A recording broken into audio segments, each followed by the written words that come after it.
From JBS Studios in Greater New York, this is the JBS News Update with Teisha Bader. I'm Teisha Bader with the JBS News Update for Friday, January the 20th, 2023.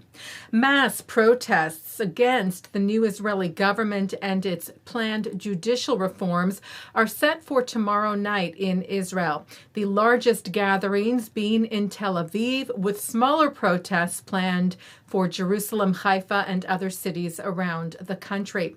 Israel police approved plans today to deploy 1,000 officers to keep law and order. Those taking part include former Israeli Defense Minister Benny Gantz, who said the demonstrators would gather legally and follow police instructions, and former Prime Minister Yair Lapid, who said he would be there too. The Israeli-American Council kicked off its national conference in Austin, Texas last night under the banner Israel Together.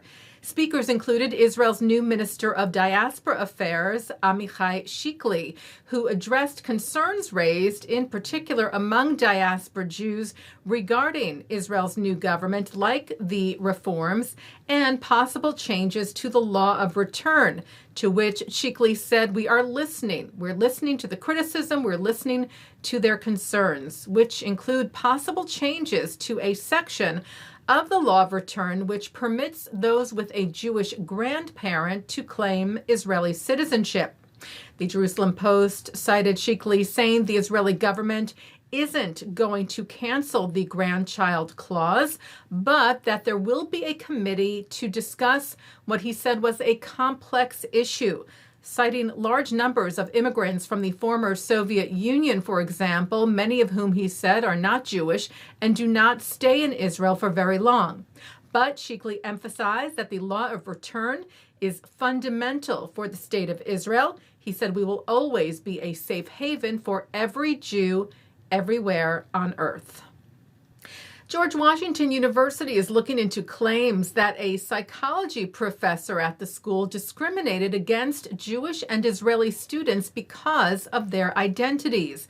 The JTA reports this follows a federal complaint filed by pro-Israel education organization Stand With Us with the U.S. Department of Education Civil Rights Office, alleging a violation of Title VI of the Civil Rights Act.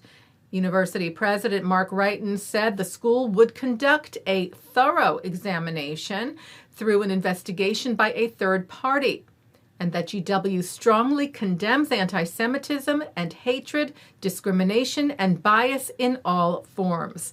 The American Jewish Committee said it is looking forward to seeing justice done, adding, "We fully support the administration's commitment to rooting out Jew hatred among its faculty."